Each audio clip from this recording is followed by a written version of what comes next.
Hey everyone, Rhino here. I wanted to try something a little new and do a video where I tell you some of the things I'm watching, and then after you watch the video you can leave some comments and let me know what are you watching. So I'm going to try and make this kind of a regular thing whenever I get into a binge mode or anything like that, and just let you know my thoughts and feelings on it. I hate using the word review because I feel like I'm not a trained person. I'm just a person just talking about it, just let you know how I felt about watching it. And I'd love for some of you to do the same as well. I love sharing that sort of experience with each other, new shows that you might not have heard of, or just something that you might not have known that you'd be into, or whatever. But first and foremost, I do want to say a big thank you to any sort of essential workers that are out there right now that are continuing to make the society run and function, and nurses, doctors who are doing the best they can to keep people safe and healthy, grocery store employees who are making sure that people are still able to get their groceries and things like that, delivery folks, making sure the mail doesn't stop, and anyone, police, firefighters, all that sort of stuff, all these people, you are essential workers, and thank you so much for everything you do. For the rest of us, some of us may have found we've had some extended time at home, and that doesn't necessarily mean you've got more free time, because I don't know about you, but I've been working a lot more than I normally have. And I normally work a lot, but it's harder when you are at home in the same space that you live. That one space. I understand that frustration, but for some people, this could mean that they've taken some deep dives into Netflix, Hulu, Disney Plus, whatever streaming services that you have. You've really gotten into that, way down into the back part of that shelf, like looking at stuff you never even knew existed on these streaming contents, because we're just looking for stuff to keep our mind going and entertain us. So I thought it'd be fun to talk about a little bit of that and say, let me know in the comments of this video, like, what rabbit holes you've fallen down, what shows you're watching, you're really into, you're invested in right now. I'd love to hear that. For me personally, so back when the isolation started happening and everything started shutting down in March, I know that Patrick Stewart, that was around the time that Picard on CBS All Access was having its season finale, and Patrick Stewart had put out on Twitter a promo code for a free month of CBS All Access. So I went in and signed up for that. And then on top of that, there was another promo code that came out to give you an extra month. So I've had 2 months of CBS All Access, which is about to expire, but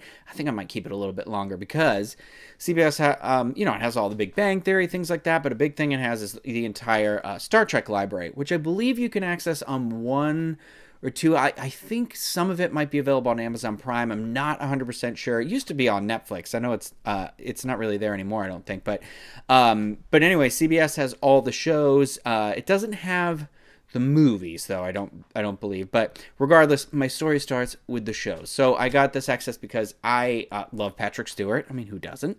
And I thought, I never watched Next Generation, like the show. I watched it a little bit when I was a little kid. It used to be on in the evening, around like dinner time. Every now and then you'd see an episode. I remember Whoopi Goldberg being on it, and I remember some of it, but it was never anything where I was kind of still too young and didn't understand anything. I was a Star Trek Voyager kid. I got really hooked into that show when Seven of Nine showed up, and then from there to like the end. So I loved that show when it was on, and I loved Enterprise, and I watched Enterprise from the beginning all the way to the very end. The worst series finale ever, but it had nothing to do with the rest of the series, which is why it was terrible. So you could watch that series and love it, and just stop at the second to last episode, because it's really good right up into that one episode, and then that one episode has nothing to do with the rest of the show. So just pretend it doesn't exist. But anyway, Picard was coming out, and this is a revisit with Patrick Stewart, coming back. It's years later in Jean-Luc Picard's life and what he's up to. So when I was younger, I've seen all of the Next Generation movies, so I was like, oh, sure, I can follow this enough. I like Jean-Luc. I like the Star Trek movies. I pretty much like all the Star Trek movies. Some are better than others, obviously, and so I was like, what a perfect thing. Free access to this. And I watched it, and it was good. I really enjoyed it. I have watched Star Trek Discovery Season 1 before this, but I haven't watched any of Season 2 yet. And so I watched all of Picard, and honestly, I'll talk about that for a second here. I really enjoyed it. I think it's a show worth watching, even if you've just only ever seen the movies, and I think you can still really enjoy the show. If you did enjoy the show, there are some really deep cuts in here too. Like I stopped and I would look up because there'd be like an actor that had played one character for like 2 episodes on the show and they were coming back. And what I also like is how it weaved in, because Jean-Luc had been assimilated by the Borg in the show, and then that was the main plot of First Contact, was kind of his that was the main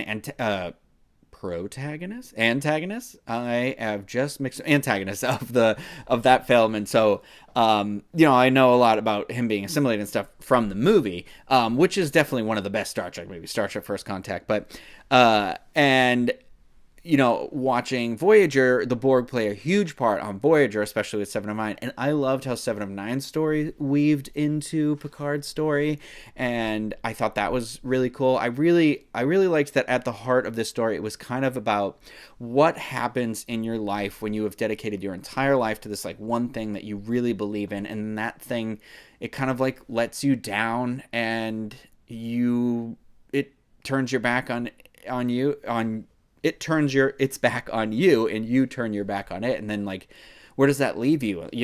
Does that fundamentally change your ideals? Does it, what does it do? So it's kind of like Jean-Luc is picked up years later, and this is actually the first show too that's been in that post the Next Generation Forward era.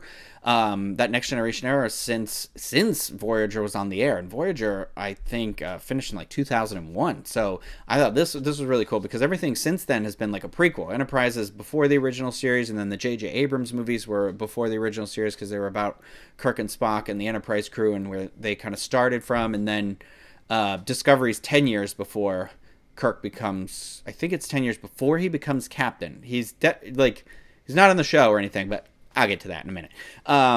But so it was really cool to see how how Next Generation looks now when we have a show like Discovery, or we've had the J.J. Abrams movie, that have kind of updated the aesthetic to be like, okay, this is a little fancier and a little more in tune with maybe where technology is headed.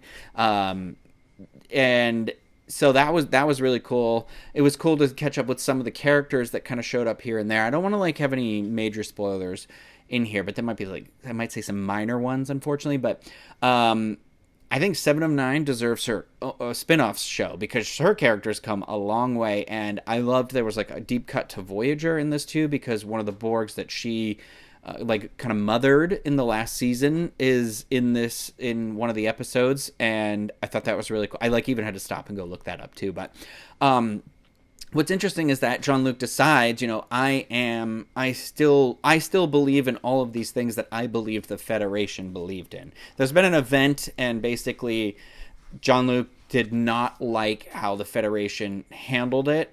He felt like they turned their back in fear against this one thing when they had the opportunity to kind of help and unite, and they kind of took 2 steps backwards when they should have continually gone forward. And so it's an interesting look, There's a lot of like parables about fear and sort of that sort of stuff, and that's what Star Trek is. Star Trek is sort of relevant issues to nowadays, or times before, or times that things were headed toward in the future, and it's about how those apply.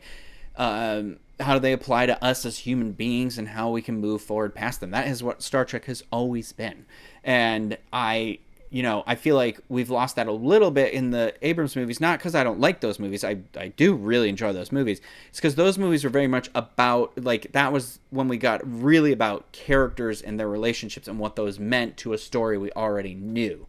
So that's the turn on those. That's the turn on the story for those movies. And the shows and everything have always been about, like I already said, that kind of like ethical dilemmas and things like that. And I love that. Like, one of my favorite episodes of Enterprise is because Enterprise takes place before the Prime Directive, and the Prime Directive states that you can't interfere with a species that isn't like warp capable, and you can't interfere with a species like evolution. And so there's an episode where they go to this planet, and there's 2 species of like humanoids on the planet, and one species has basically been like come down with this kind of like genetic illness, and the doctor has figured out what it is, and basically it's that the one species that's being used as like servants and basically being kept in sort of like indentured servantry sort of level is evolving above the other ones who are supposed to be dying out. So it's basically natural, but the captain is like, well, they're sick and dying. We have to help sick and dying people.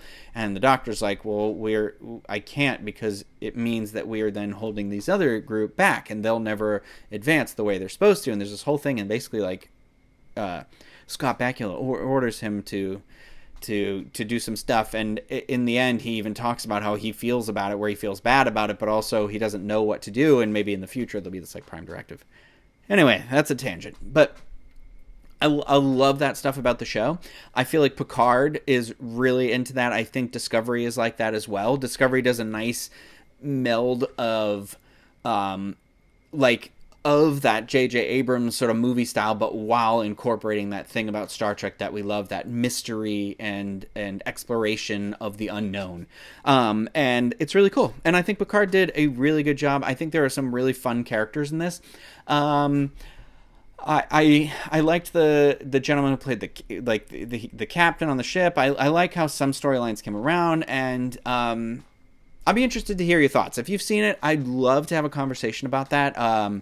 Because I'm trying to get like everyone I know to watch it now. I know some people were unhappy, but I think some people who are unhappy are like, I want Star Trek The Next Generation again. And that's not what... this isn't Star Trek The Next Generation 2. It's just kind of using Star Trek characters we know and applying them to a situation. So Picard being, a military man who dedicated his life to all this stuff, like what does it look like for him when the landscape kind of changes into what it is?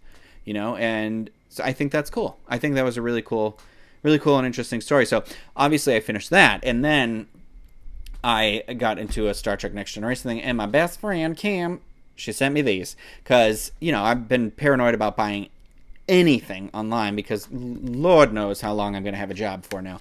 But this is what's crazy is these were like $20 too. But these are the 4 Next Generation movies on Blu-ray, which I did not own. I didn't even have these on DVD. I had like videos of these before I moved to where I currently live. But so naturally I watched all of these. Yes, all 4 of them, the Tom Hardy one included.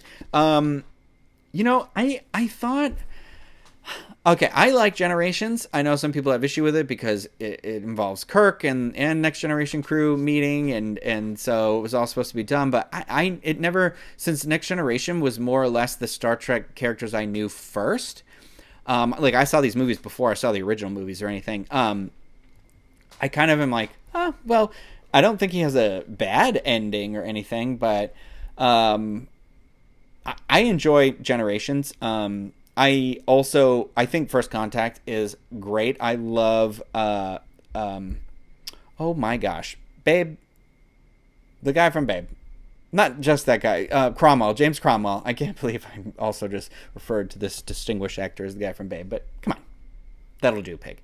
No, and I don't love Insurrection. I think I have an issue with like the Baku. I don't know what it is. I am just kind of like, it's just kind of like it's definitely, now that I'm a little older, and I remember I saw this one that was the first one, I think that was the first Star Trek movie I saw in the movie theater. And I remember seeing it with my stepdad, and he was like, that one felt like an episode of the show. And that's what I felt like too. It was like scaled back on the story kind of a thing. It didn't feel as like grandiose. And it was also, I also feel like I never noticed before, but all 4 of the Next Generation movies are very much about Picard, because it's the Borg, and then in Nemesis, which is Tom Hardy, it's like he's his clone or something, but you're like, okay, sure, it's just not old enough yet. Generations is unfortunately the story about him not really having started like the family with the kids and stuff. So it's interesting. I don't hate Nemesis either, really. Nemesis is just kind of confusing a little bit, and there are some things in it that you're just like, I get what they were trying to do, but it was trying to take a turn at the wrong moment, I feel like, with the movies. But I think it would have been nice to have like one more, like knowing it was like the last one. But I read a thing recently with Simon Pegg, who said that the problem is that Star Trek movies are usually mid-budget movies, and there's not really any room for that sort of a thing anymore, because back then it would be like, all right, they cost like $60 to $80 million to make, and then they'll make back 200 million or something, but now they cost like 150 million. If they only make 300 million, then it's like it's not kind of not worth it. So it's that weird place. But now I feel like ever since that, it's been like an explosion of stuff. So anyway, so I watched all of those movies. I should have just called this video, I'm going to talk a lot about Star Trek. That's what I'm going to label it, actually. I think I'm going to talk about Star Trek. What are you watching? So then naturally I finished that, and I was like, oh, you know what? I was like, oh, I don't want to watch the Shatner movies really yet. And I knew I was going to watch Discovery Season 2 because I watched the first one, but then I went back and I watched Star Trek 2009 because I love this movie. This movie is actually, there's just so many things I like about it. If you enjoyed this movie, I highly recommend you watching the special features on here too, because there is an extensive, like borderline documentary level special feature about how they filmed a lot of this. A lot more of this is practical than you think, and the way they built the sets and all that stuff is really cool. But there's like some cool camera work that's applied in here that I always notice. Like it's like this shaking, when like Kirk is doing the dive from the shuttle onto the platform on Vulcan, there's like the camera shaking, and it shows how they did this in like there's no real special effect there. It's like they're standing on glass, and the camera's like pointed down, so the sky is, their feet behind them. I'm like, it's so genius. And basically J.J. Abrams takes his fingers and kind of like taps the camera back and forth a little bit, and that's what gives it that like shake. And then they mimic that in Industrial Light and Magic. Whenever the shots are digital, they created this thing that they could basically tap, and it would mimic that shot, which I thought was really cool. That's something that always stood out for me. But I also love this movie because if you are a Star Trek fan, I don't think like, yes, Vulcan, the stuff with Vulcan happens, and some people are like, oh my god, but I get why they did it storytelling wise, because they wanted to create a new timeline and where all these movies could exist, and things could happen regardless, so they didn't have to like always have to do it. Characters needed to be in danger of dying, otherwise they didn't feel like they had you, which I don't know that I 100% believe. Like I get that, but it's also another one of those things is like 3 movies went by and they had that opportunity and they didn't kill any one of the characters, right? I mean, Into Darkness, we'll talk about what happens, but I just love this movie because I look at it as like a really good ensemble piece where every character plays a part in this, and it kind of, this to me is the document about why, if you watch all the other 6 original series movies, why is it always those people that he picks and chooses to be around him? What is it about these people, and what have they been through? And you've seen it, but then you're like, oh, that's why they're the crew of the Enterprise. Like, so I really enjoy that. Plus, I love how this looks. I thought Zachary Quinto as Spock, I think, is fantastic. I think everybody was perfectly cast in this movie too. I think Chris Pine does such a good job of being like his own Kirk, but also being like Kirk, but also being a little Shatner-esque at some parts. So it's just like it's this fine line that he walks. It's really, really good. Big fan of that. And then we have Into Darkness. I don't love Into Darkness. I don't hate it.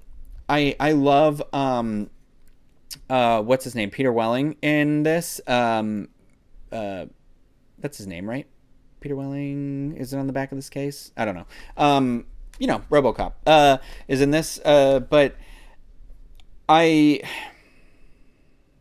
it's like a couple of things. I feel like stuff kind of happens really quick. So I always relate Star Trek Into Darkness. I would now relate to Rise of Skywalker. They're not bad, and there are things that I enjoy about them. Like, I don't hate either of these movies, but the difference between these 2 movies and Star Trek 2009 and Force Awakens is that those 2 movies, you could see a passion and an excitement about making.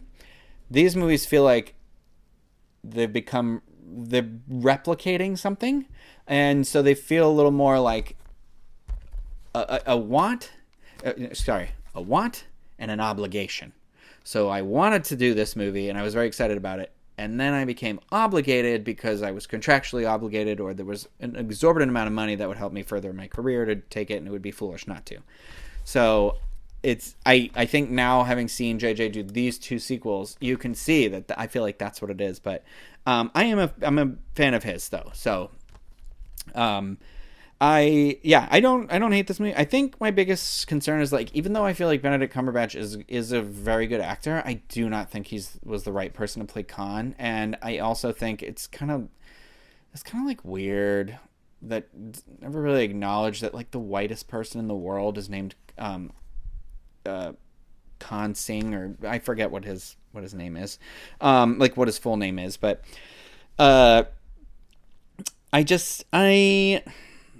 I mean, like, there's a lot of stuff in this. Like, I enjoy a lot of the stuff they do. It was just kind of like it just feels like they just do a lot of stuff, but then nothing really happens. They don't really go anywhere. They go from Earth to Kronos, I think, and then back to Earth, and you're like, there's a lot of, like, cool visual stuff in here, and, I like the scare aspect. I really like the woman who played Carol, who I believe was in one of the Mission Impossible movies, and now her name is escaping me. But I think she was in a Mission Impossible movie. I could be wrong. She might have been in that second Daniel Craig one. I'm not sure, though.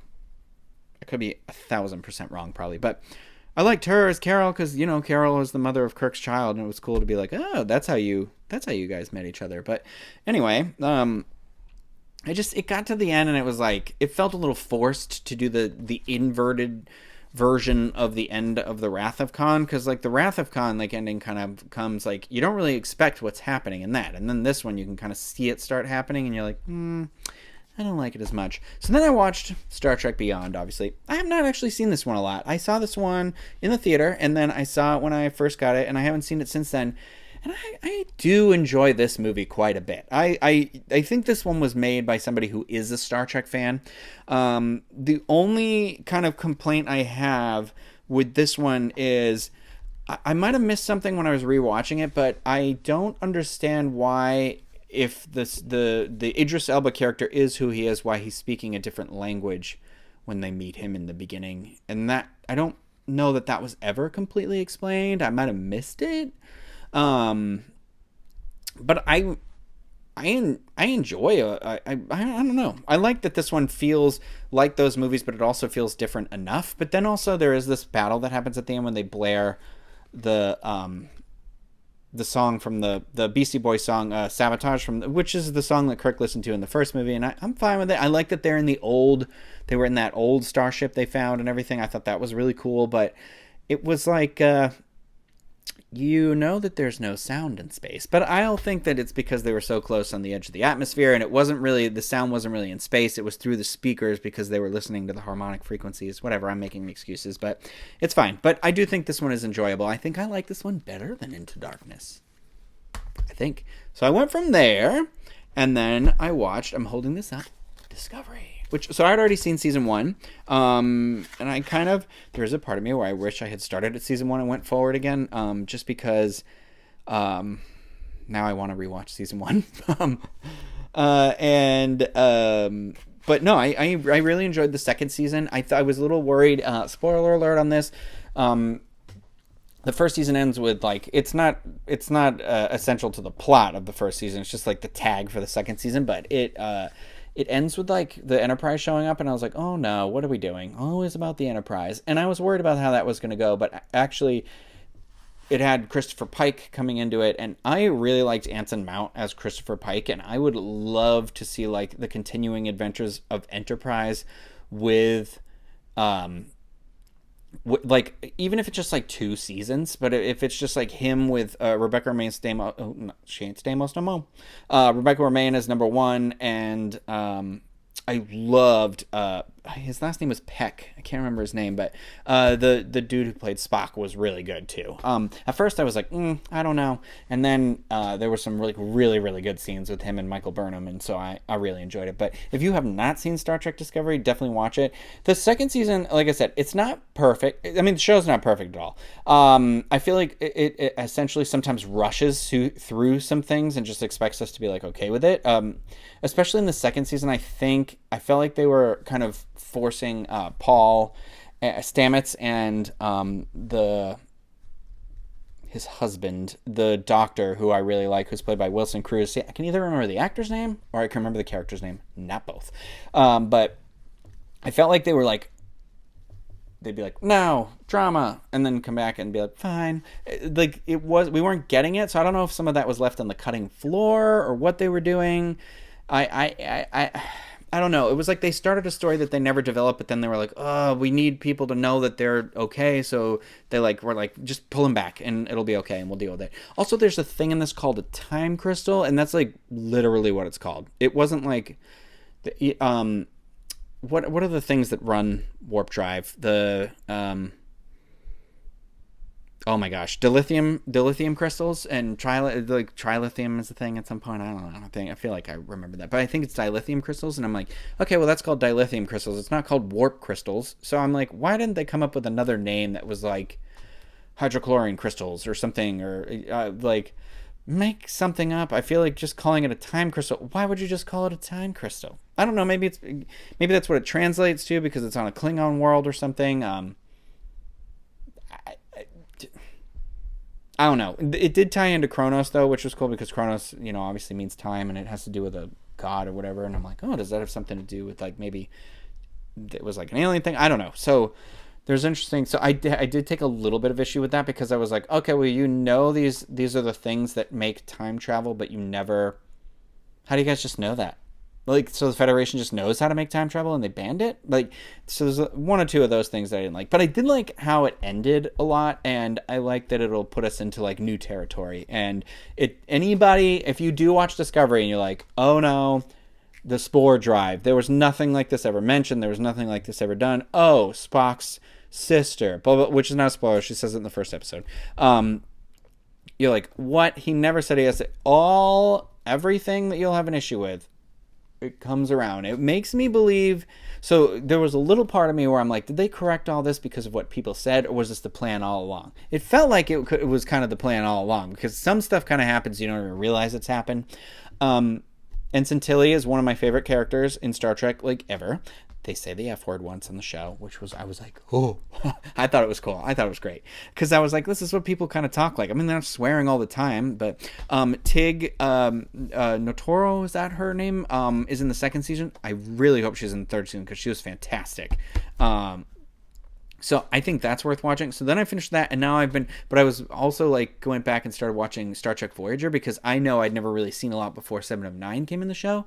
Since all the shows are on there, like in the morning I'll watch like a few minutes of an episode of Voyager, and then maybe while I'm like working or something I'll put it on in the background, but I get too like wrapped up in it so I can't watch too much. So I've been like watching Voyager and Discovery, like one episode of Voyager, a little bit in the morning, and then before I go to bed at night I would watch one episode of Discovery. And so it was moving through it really slow, but I really enjoyed it. And I'm just in this hole right now where I'm like, I can't stop because now I'm really enjoying like that 90s era Star Trek show because there's just something special about these sets that were built and like the recycled sets and what they were doing and where they were going and the nonsense they were saying. And I love it. I love it. I think it's beautiful. I think I'm going to keep my CBS All Access for a little bit longer. I'd love to just invest and buy all of Star Trek Voyager on DVD. It's not on Blu-ray, but I would love it on DVD. But it's expensive, and again, like I said, I'm afraid to really spend any extra money. So I'm going to watch as much as I can while I'm using my free thing right now. So if you can and get the month of free access, I recommend it. And watch Picard, watch Star Trek Discovery, watch Picard. I think like Discovery is like 14 episodes each season maybe, and then Picard is less than that. I think Picard might have been like 9 or 10 episodes, but Picard is getting a second season, so watch all that stuff. And Discovery's got a third season coming out this year, but I think it's a little delayed because of the virus and everything, but so we'll see. But that's where I'm at right now. I know now I've got to finish Clone Wars, so I've been shifting between Star Trek and Star Wars, so I'm moving on to Clone Wars. So I'll do another one of these videos when I'm done, and I'll talk about Clone Wars because I'm a couple episodes into season 6, so I'm almost there, and that's only like 13 episodes, and season 7 I think is only like 13 episodes. So I am enjoying that, but I'll get into that in another video. But yeah, like I said earlier, let me know what you're watching. I would love to hear your binging journey. So leave me comments in here. Let me know on Twitter or Instagram, wherever. I don't care. You can get in touch with me. It's RYNO1185 on all those social media things. I love this stuff. I love talking about TV and movies and all these things. And I do love talking Star Trek. Okay. It's just one of those things where I haven't, it's been years and now I'm getting back into it and I'm like, oh, I love this. And I'm on a journey. I am on a journey and I wish I had brought my like phaser from home to like play with and stuff like that, because as you can tell by all the stuff around me, I love to have like a tactile thing I don't know. I like to pretend to be somewhere else for a little while every now and then. So yeah, so that's where I'm at. Let me know where you're at, and thank you for watching if you made it this far, and I'll see you next time with another one of these What Are You Watching videos. So until then, everyone, take care, stay happy, stay healthy. I'll see you next time. Bye.